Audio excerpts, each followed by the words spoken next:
بسم الله الرحمن الرحيم والصلاة والسلام على أشرف الأنبياء والمرسلين نبينا محمد وعلى آله وصحبه أجمعين مرحبا بكم جميعا. Nous étions dans la parole de l'imam Ahmed rahimahullahu ta'ala où il dit croire en la vision d'Allah le jour de la résurrection comme cela a été rapporté du prophète salawatullahi wa salamuhu alayhi dans les hadiths authentiques que le prophète sallallahu alayhi wa sallam a vu son Seigneur. Cela est rapporté authentiquement du messager d'Allah Qatada sallallahu alayhi wa sallam. Qatada le rapporta de Ikrima qui le tient d'Ibn Abbas, ainsi que le Hakam ibn Aban le rapport de Ikrima qui le tient d'Ibn Abbas, et Ali ibn Zaydin le rapporte aussi de Yusuf ibn Mahran qui le tient d'Ibn Abbas. Pour notre part, nous comprenons ce hadith dans son sens apparent. Comme il était rapporté au prophète sallallahu alayhi wa sallam, parler sur ce sujet est une innovation. Seulement nous croyons à ce hadith comme il a été rapporté dans son sens apparent et nous ne discutons avec quiconque de cela. Avant même de rentrer dans la parole de Cheikh Zayd ibn Muhammad ibn Hadi al-Madkhali rahimahullahu ta'ala, il y a dans la parole d'Imam Ahmed ici énormément d'enseignements. La première, le fait que l'imam Ahmed nous fait part de l'obligation de croire en la vision d'Allah tabaraka wa ta'ala. Ainsi, il nous rappelle encore une fois les fondements de la sunna. Et tout musulman doit croire en ces fondements. Et il nous spécifie que cela a été rapporté du prophète sallallahu alayhi wa sallam dans les hadiths authentiques. Ainsi, il est obligatoire pour nous d'y croire que le prophète sallallahu alayhi wa sallam a vu son Seigneur. Cela est rapporté authentiquement du messager d'Allah. Ainsi, nous devons croire en ce qui est authentique du messager d'Allah sallallahu alayhi wa sallam. Et il nous dit par la suite, pour notre part, nous comprenons ce hadith dans son sens apparent. Ainsi, nous ne devons pas faire comme le font les gens d'innovation, à dire que le sens, en réalité, ce n'est pas par exemple le visage d'Allah mais c'est sa récompense, ou ce n'est pas les mains d'Allah mais c'est sa force ou autre. Mais nous devons traiter les paroles du prophète sallallahu alayhi wa sallam, les paroles d'Allah azza wa jal selon leur sens apparent, sauf si une chose claire, venez nous déplacer de cette base. Et ici, barakallahu fikum, il n'y a rien. Nous devons prendre cela de manière apparente. Et parler sur ce sujet est une innovation. Nous ne devons pas émettre des doutes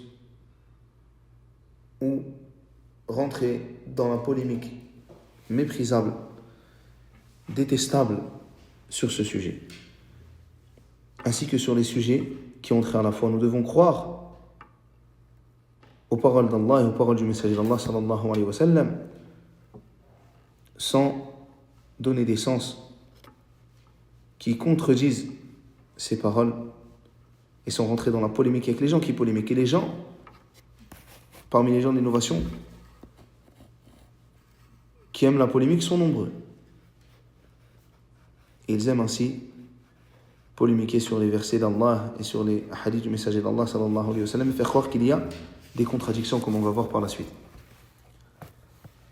Et le Cheikh Zayd ibn Muhammad ibn Hadi al-Madkhali dit croire en la vision le jour de la résurrection comme cela a été rapporté du prophète sallallahu alayhi wa sallam dans les hadiths authentiques, ceci est la croyance des gens de la sunna et du groupe. Ils croient que les croyants verront Allah avec leurs yeux comme il est rapporté dans le Coran. Wujuhun yawma'idhin nadirah ila rabbiha nadirah. Ce jour-là, il y aura des visages resplendissants qui regarderont leur Seigneur. Allah azza wa jalla dit lilladhina ahsanul husna wa ziyada.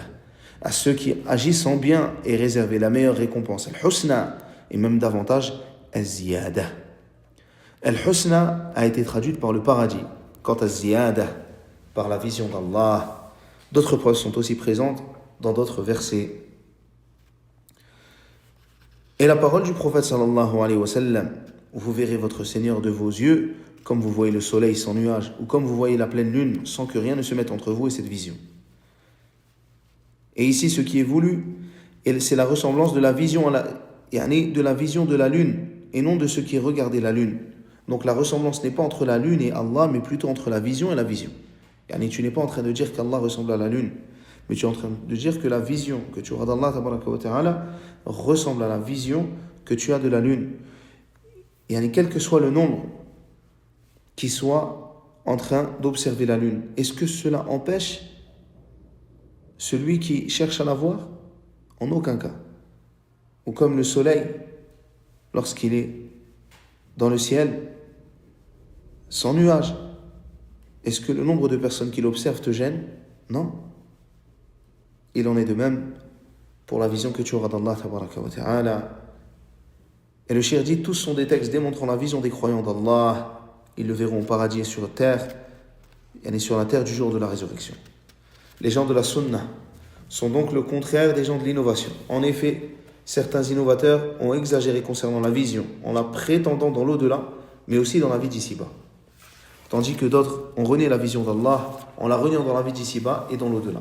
Et les gens de la sunna, al-sunnati wal jama'a, sont toujours sur un juste milieu. Bayn al-ghulad wa al-nufad, entre les exagérateurs et les négateurs. Ils témoignent de cette croyance que les croyants verront Allah tabaraka wa ta'ala. Et ils ont foi en cela. Ils verront Allah azza wa jal, mais pas dans la vie d'ici-bas. Pas dans la vie d'ici-bas. Pas comme certains prétendent parmi les sectaires, comme les sectes qui basent leurs paroles sur les visions nocturnes. Ainsi tu les vois te dire j'ai vu telle chose et j'ai vu telle chose, et ensuite ils viennent contredire avec leur vision la législation d'Allah tabaraka wa ta'ala. Ils viennent contredire l'ordre du messager d'Allah sallallahu alayhi wa sallam. Et ça, subhanallah, c'est une chose que tu vois à travers toutes les époques. Ils basent leurs innovations, leurs écartements sur la vision nocturne d'une chose, le rêve. Ainsi, il n'est pas étonnant de les voir se mettre des habits multicolores sur le corps et sauter dans les mosquées en disant hu, Allah al-Musta'an. Ils sont plus proches par cela de singes que de personnes qui cherchent à adorer Allah tabaraka wa ta'ala. Tandis que les gens de la sunna, eux, disent que les croyants verront Allah tabaraka wa ta'ala, mais pas dans la vie d'ici-bas. Concernant les incroyants, Allah azza wa jalla dit à leur sujet: Kalla innahum an rabbihim yawma idhin lamahjubun. Qu'ils prennent garde. En vérité, ce jour-là, un voile les empêchera de voir leur Seigneur. Et concernant la vision du prophète sallallahu alayhi wa sallam, d'Allah tabaraka wa ta'ala, il est important de rassembler les textes afin de ne pas traiter de menteur celui qui est véridique et afin de ne pas s'égarer. Et la spécialité des gens de l'innovation, c'est de ramener des textes qui d'apparence pour être des textes contradictoires, mais qui en réalité, subhanallah, ne le sont pas. Ainsi, les gens de l'innovation utilisent ces textes qui sont d'apparence contradictoire afin d'égarer les gens. Et ici, il est rapporté de Aïcha, radiyallahu anha, qu'elle dit: Man za'ama anna Muhammadan sallallahu alayhi wa sallam ra'a rabbahu faqad a'zama ala Allah al-firya. Man za'ama anna Muhammadan ra'a rabbahu faqad a'zama ala Allah al-firya. Celui qui a prétendu que Muhammad sallallahu alayhi wa sallam a vu son Seigneur a certes commis une immense calomnie. Et le cheikh dit: il semblerait qu'il y ait une contradiction dans les textes provenant tous deux du messager d'Allah sallallahu alayhi wa sallam. Les savants ont donc expliqué que l'on doit comprendre ce qui est rapporté par Ibn Abbas lorsque le prophète sallallahu alayhi wa sallam dit qu'il avait vu Allah avec son cœur. Quant au texte de Aïcha, il désigne le fait que l'on ne peut pas le voir avec les yeux d'un être humain et que le prophète sallallahu alayhi wa sallam ne l'a pas vu de ses yeux. Nous devons donc rassembler les textes. Le prophète sallallahu alayhi wa sallam a dit, quand on l'a questionné, An Abi Dharr, il dit: Sa'altu Rasulallah sallallahu alayhi wa sallam, Hal ra'ayta rabbaka? Qal, Nourun anna arah. Il dit: j'ai interrogé le messager d'Allah sallallahu alayhi wa sallam en ces termes: As-tu vu ton Seigneur? Il dit: je ne vis que lumière. Comment pourrais-je le voir? Son voile est de lumière. Et la parole du messager d'Allah sallallahu alayhi wa sallam: Hijabuhu an-nur, law kashafahu la ahraqat subuhat wajhihi mantaha ilayhi basaru min khalqi. Son voile est une lumière. Et s'il l'enlève, la splendeur de son visage brûlera tout ce que sa vision atteindra parmi sa création.